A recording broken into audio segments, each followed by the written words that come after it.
Assalamualaikum warahmatullahi wabarakatuh. Selamat pagi siswa-siswi kelas 3 serta teman-teman semua dimanapun kalian berada. Pada kesempatan kali ini kita akan bersama-sama membahas soal ulangan tema 3 atau tema benda di sekitarku ya. Yang akan kita bahas adalah soal evaluasi 1 atau evaluasi subtema 1, yaitu aneka benda di sekitarku. Baiklah, mari kita mulai pembahasannya. Silahkan kalian buka pekerjaan kalian, karena ini kemarin sudah dikerjakan ya. Silahkan dibuka dan kita bahas bersama-sama pada kesempatan ini. Jangan lupa berdoa sebelum mulai belajar. Baiklah anak-anak serta teman-teman semuanya, kita mulai pada muatan pelajaran PPKN ya. Nomor 1, musyawarah dilakukan untuk titik-titik. Apakah A, untuk berselisih dengan teman-teman, B, membeda-bedakan teman, atau C, menyelesaikan masalah bersama? Mudah ya, ini jawabannya adalah C, menyelesaikan masalah bersama. Memang itu adalah tujuan dari musyawarah. Dalam bermusyawarah, nomor 2 ya, dalam bermusyawarah kita hendaknya titik-titik. Apakah A, menghargai pendapat orang lain, B, merasa diri yang paling benar, C, memandang rendah kepada orang lain?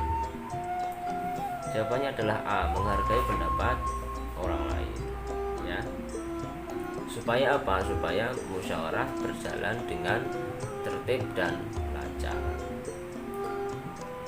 Nomor 3, sikap berikut yang harus dilaksanakan ketika bermusyawarah adalah titik-titik. Apakah A, tidak mau mendengarkan pendapat teman? Ini tentu saja salah ya. Tidak mau mendengarkan ini berarti sifat yang atau sikap yang kurang baik ya. Yang B, memaksakan pendapat teman, ini juga salah ya, tidak tepat. Yang C, menyimak teman ketika mengemukakan pendapat. Ini jawabannya adalah yang C ya, sikap yang harus dilaksanakan ketika musyawarah. Jadi ada beberapa sikap yang harus kita lakukan ketika bermusyawarah. Di antaranya adalah jawaban yang C ini, menyimak teman ketika mengemukakan pendapat. Kemudian kita tidak boleh memotong pembicaraan orang lain, kita harus mendengarkan, tidak boleh memaksakan kehendak atau kita tidak boleh memaksakan pendapat dan lain sebagainya ya.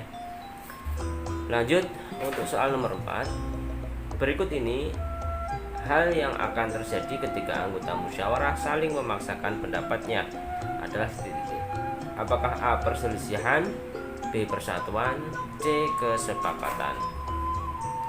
Jawabannya tentu saja adalah yang perselisihan ya. Kalau saling memaksakan pendapat berarti tidak ada yang mau mengalah ya. Semuanya merasa paling benar, maka pasti akan terjadi perselisihan ya. Sekarang soal nomor 5. Hasil keputusan musyawarah harus dilaksanakan oleh titik-titik. Nah, jawabannya adalah harus dilaksanakan oleh semua anggota, baik yang ikut musyawarah maupun yang tidak hadir dalam musyawarah. Semuanya harus melaksanakan keputusan yang sudah diambil dari musyawarah ya. Semua anggota ya.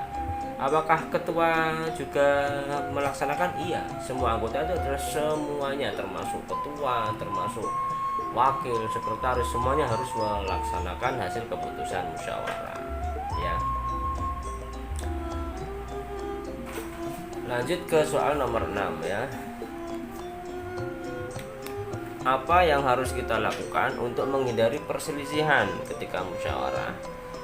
Nah, ini tadi ya sudah saya sebutkan beberapa yang harus kita lakukan untuk menghindari perselisihan ketika musyawarah. Ini misalnya adalah 1, kita harus saling menghargai. Yang kedua, kita harus menyimak teman ketika mengemukakan pendapat. Kemudian yang ketiga, kita tidak boleh memotong pembicaraan ya. Kemudian bergiliran ketika berbicara, ya, saling menghargai dan sebagainya. Itu ya, itu adalah beberapa upaya agar kita terhindar dari perselisihan ketika melaksanakan musyawarah. Baik, karena ada banyak maka tidak perlu saya tuliskan di sini ya. Lanjut ke soal nomor 7. Soal bahasa Indonesia. Yang bukan ciri-ciri benda adalah titik-titik. Apakah A memiliki massa, B dapat terbang, C menempati ruang. Tentu saja yang bukan itu adalah dapat terbang, ya. Ciri-ciri benda hanya ada dua, memiliki massa dan menempati ruang, ya. Kalau ada pertanyaan, Pak, apakah benda itu selalu berwarna? Tidak, ya. Ada benda yang tidak memiliki warna. Misalnya adalah benda gas, ya. Udara ini kita tidak bisa melihatnya karena tidak ada warnanya, tapi kita bisa merasakannya. Dan ternyata udara itu juga memiliki massa, ya, atau memiliki berat serta menempati ruang. Buktinya apa? Udara menempati massa, yaitu ketika kita punya dua buah balon, ya, yang satu kita isi udara, kita tiup, ya, kita isi udara, dan yang kedua balonnya itu kita biarkan kempes. Ketika kita timbang, manakah yang lebih berat? Tentu saja yang kita isi dengan udara, ya. Walaupun perbedaan beratnya itu tidak terlalu besar, tidak terlalu banyak, ya, tapi itu membuktikan bahwa udara itu memiliki berat atau memiliki massa. Lanjut ya, sudah paham ya untuk nomor 7 ya. Kita lanjut ke soal nomor 8. Salah satu kelemahan bahan kayu adalah titik-titik, ya. Apakah A kuat, B merusak lingkungan, C mudah dibentuk, ya. Kelemahannya ini adalah B, ya, merusak lingkungan. Tapi sebenarnya begini, perlu saya jelaskan, yang dimaksud dengan merusak lingkungan itu adalah kalau kita mengambil kayu secara sembarangan atau secara ilegal. Ilegal itu secara tidak sah, ya, melakukan pembalakan liar, ya, menebang hutan, menebang kayu di hutan secara sembarangan, ya. Itu yang dimaksud dengan merusak lingkungan, ya. Ketika habis menebang pohon tidak menggantinya dengan pohon yang baru, tidak menggantinya dengan bibit pohon yang baru, itulah yang dimaksud dengan merusak lingkungan, ya. Sebenarnya begitu, ya. Yang dimaksud merusak lingkungan itu sebenarnya adalah seperti itu, ya. Kan banyak sekali di hutan-hutan di Kalimantan maupun di Sumatera, di Jawa mungkin juga ada, ya. Itu banyak orang yang mencuri kayu di hutan, ya, karena memang kayu harganya sangat mahal ketika sudah diolah menjadi berbagai macam barang, ya, seperti lemari, kemudian mebel, ya, kemudian meja, kursi dan sebagainya, ya, atau bisa digunakan untuk membuat rumah. Itu, ya. Selanjutnya nomor 9. Majalah dan koran terbuat dari titik-titik. Apakah A plastik, B kertas, C karet? Majalah dan koran tentu dibuat dari kertas, ya. 10. Bola terbuat dari karet karena bersifat titik-titik. Apakah A keras, B lentur, C bening? Ya, bola terbuat dari karet karena bersifat lentur, ya. Lentur itu sehingga bisa dipantulkan, ya. Bahasa Jawanya itu molor, ya, bisa molor, bisa, ya, lunak itu, ya. Kalau bola terbuat dari besi, apa jadinya, ya? Tentu akan berat, ya, dan juga tidak bisa memantul, ya. Oleh sebab itu bola terbuat dari karet karena karet bisa lentur dan bisa, ya, memantul itu, ya, bisa memantul, ya. Kita lihat seperti bola basket, bola voli itu bisa memantul. Baik, sekarang nomor 11. Besi dijadikan bahan untuk membuat rel kereta api karena titik-titik. Nah, kita tahu ya, rel kereta api ya, jalan kereta api itu, rel kereta api itu terbuat dari besi. Nah, mengapa? Ya, karena sifat besi atau sifat baja itu sangat kuat. Ya, coba bayangkan kalau rel kereta api itu terbuat dari plastik ya, mudah pecah ya, atau ketika terbuat dari kayu ya. Bagaimana kalau rel kereta api terbuat dari kayu? Ya, tentu tidak akan seawet atau sekuat besi. Ya, kalau besi sudah bertahun-tahun ini bentuknya masih tetap ya, tidak ada yang bengkong begitu ya. Karena besi itu sangat kuat.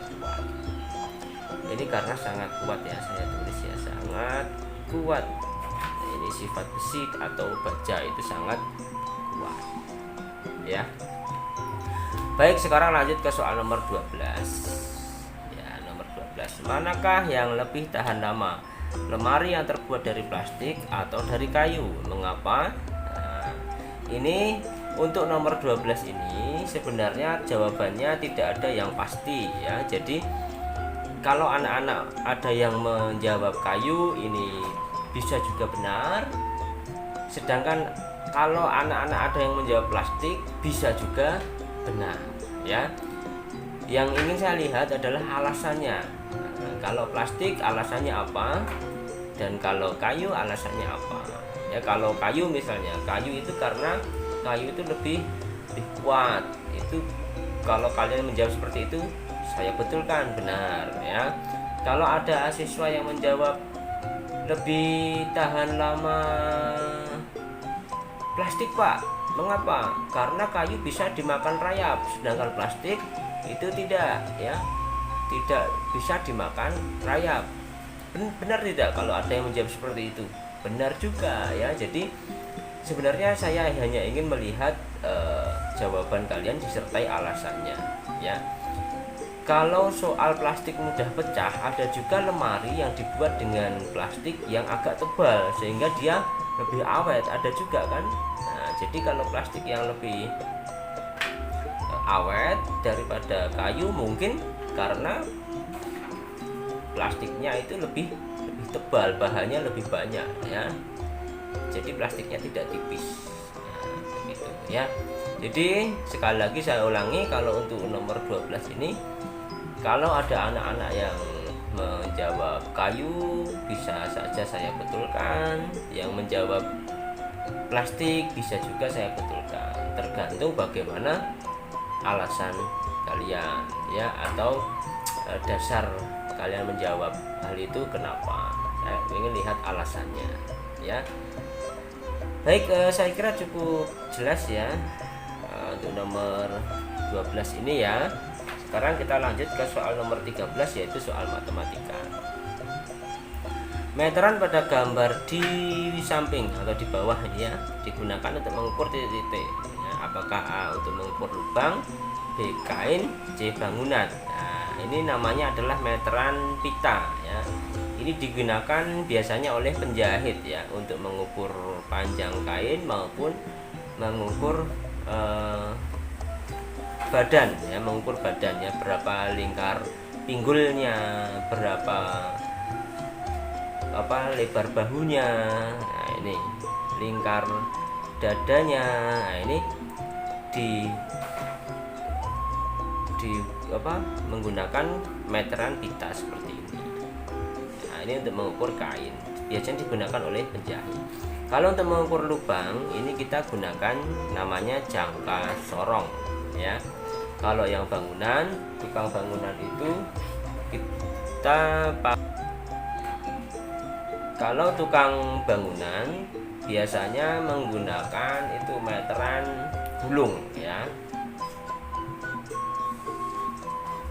menggunakan meteran gulung. Baik, lanjut untuk soal nomor 14. 257 cm sama dengan titik-titik ya. Oke, kita di sini ada pilihan jawabannya meter dan sentimeter. Nah, berarti kita uraikan terlebih dahulu. 257 itu 200 cm ditambah 57 cm kan, ya kan. Nah sekarang 200 cm nya itu kita jadikan meter, menjadi 2 meter tambah 57 cm.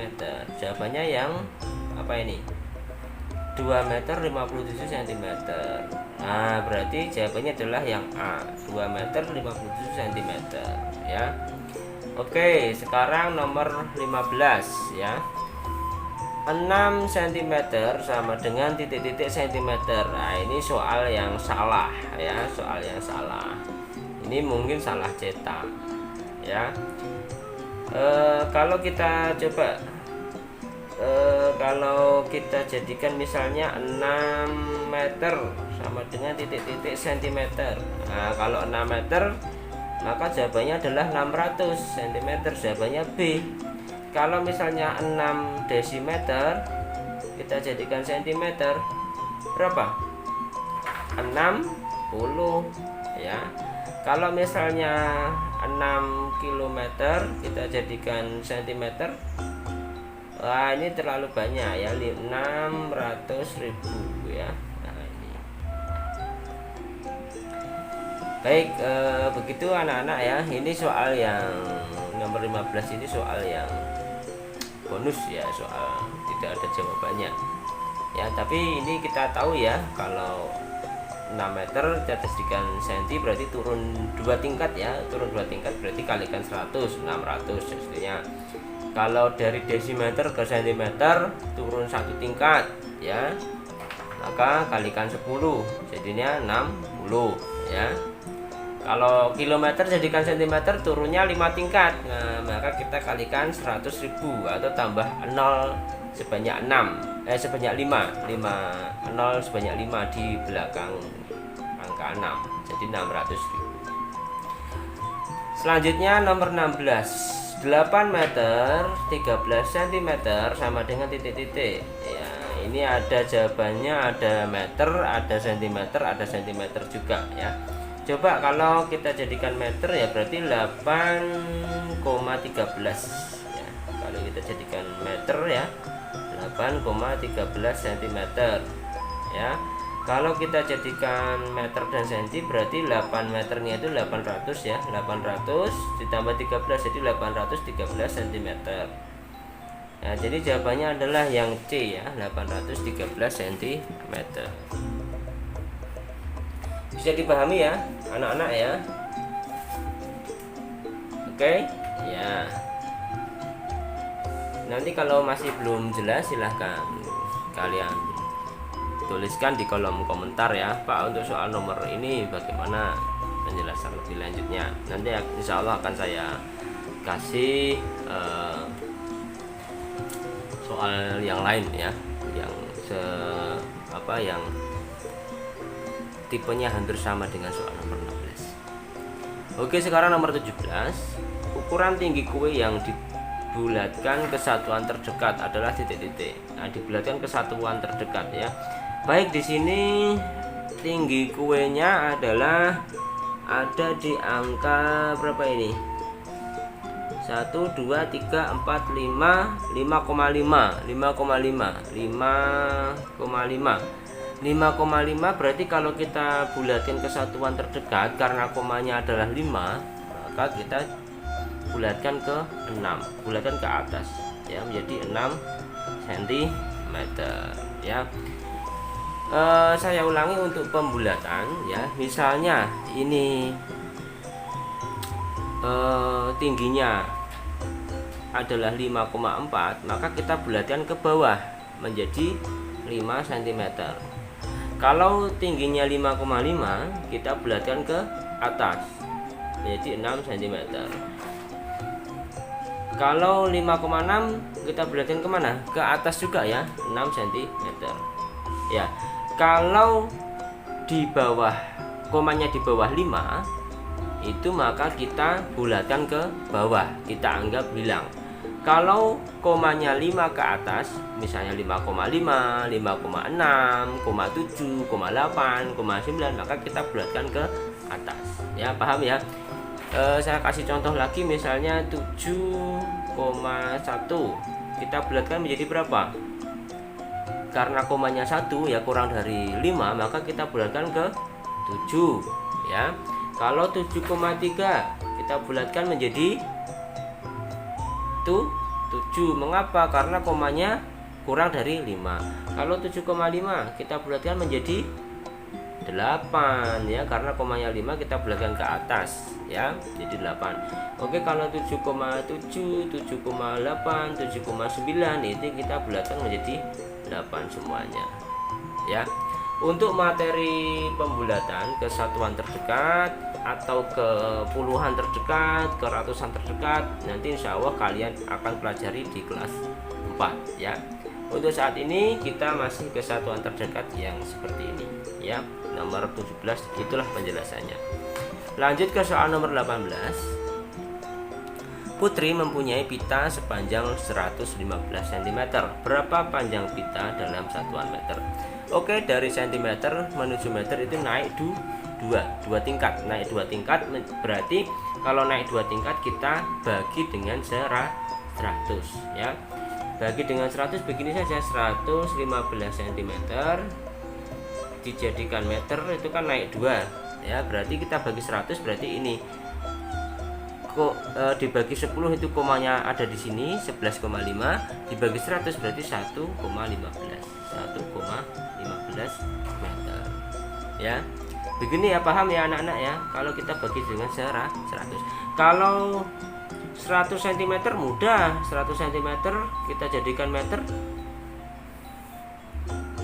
nolnya hilang karena naik 2 tingkat, nolnya hilang 2 tingkat menjadi 1 ya. Kalau 115 ya, ini ada komanya itu, misalnya 105 cm kita jadikan meter, gimana? Karena ini belakangnya bukan 0 maka kita kasih koma. Kita naik 1 tingkat, komanya geser ke kiri sini, naik 2 tingkat geser lagi 1,05 ya. 105 cm itu 1,05 meter. Paham ya anak-anak ya? Baik, kalau masih belum paham nanti silahkan sampaikan di kolom komentar, kita latihan lagi di kesempatan yang lain ya. Oke, lanjut ke soal SBDP ya. Untuk PJOK tidak usah kita bahas. Untuk SBDP kita bahas secara cepat saja ya. Oke. Soal nomor 25. Alat musik tak bernada untuk mengatur irama lagu dinamakan alat musik ritmis. A ya. Oke. Nomor 26. Berikut ini contoh alat musik ritmis. Apakah A piano, B triangle, C gitar. Nah, ritmis itu yang tidak punya nada, tidak punya do re mi fa sol la si do ya, jadi triangle ya. Kalau piano dan gitar jelas punya nada ya. Oke, selanjutnya nomor 27. Semakin banyak air yang diisikan ke dalam botol, maka nada yang dihasilkan semakin titik-titik, semakin rendah ya. Jadi kita bisa membuat alat musik ritmis dengan botol ya, misalnya dengan botol kecap atau botol sirup ya. Nah, itu nada yang dihasilkan itu bisa berbeda-beda ya. Ketika botolnya kosong maka kita bunyinya bisa nyaring ya, ting ting ting ting ting, nah gitu. Tapi kalau botolnya itu kita isi dengan air atau dengan cairan kecap misalnya, dengan air ya, itu kalau kita isi sedikit masih agak nyaring ya. Tapi kalau penuh, kalau airnya penuh itu maka tidak lagi ting ting ting tapi tik tik tik gitu aja ya. Itu artinya nada yang dihasilkan bila semakin banyak airnya maka semakin rendah ya. Kalau tinggi itu sama dengan melengking ya. Oke, sekarang nomor 28. Botol bekas yang diisi pasir dapat berfungsi sebagai alat musik titik-titik. Jawabannya adalah maracas ya. Yang ya itu ya. Itu maracas. Nah, sebenarnya tidak hanya pasir yang bisa kita gunakan untuk mengisi botol bekas ya, kita bisa juga gunakan beras atau gunakan kerikil atau biji-bijian ya untuk membuat maracas dari botol bekas. Selanjutnya untuk nomor 29, lirik lagu Tak Mudah Ku Lupakan, Tak Mudah Bercerai, merupakan bagian dari lagu Desaku ya. Desaku yang ku cinta, pujaan hatiku. Nah ini ya. Lanjut ke soal terakhir nomor 30, sebutkan contoh alat musik ritmis yang dapat kamu ciptakan sendiri. Nah ini tadi ya, marakas. Marakas itu kita buat dengan botol yang diisi pasir atau biji-bijian. Kemudian apalagi drum ya. Drum itu kita pakai apa? Ember ya, bisa. Kemudian pakai ya ember bekas itu atau pakai galon ya, itu bisa kita gunakan untuk drum. Kemudian simbal ya, simbal juga bisa. Simbal itu kita gunakan ya, misalnya tutup panci atau apa begitu yang bentuknya agak mirip begitu ya, bisa. Dan masih banyak lagi contoh-contoh yang lain ya. Misalnya kita pakai apa itu, pakai pralon atau pipa yang agak besar ya, kita kasih karet di atasnya, kita bisa pukul dung ya, seperti para pengamen itu juga bisa ya. Baik anak-anak serta teman-teman semuanya, kita sudah selesai membahas soal evaluasi 1 tema 3 subtema 1 atau subtema aneka benda di sekitarku ya. Mudah-mudahan bermanfaat. Saya mohon maaf apabila ada kesalahan serta kekurangan ya. Sampai jumpa lagi di video pembelajaran yang lainnya. Jangan lupa berdoa setelah belajar, dan assalamualaikum warahmatullahi wabarakatuh.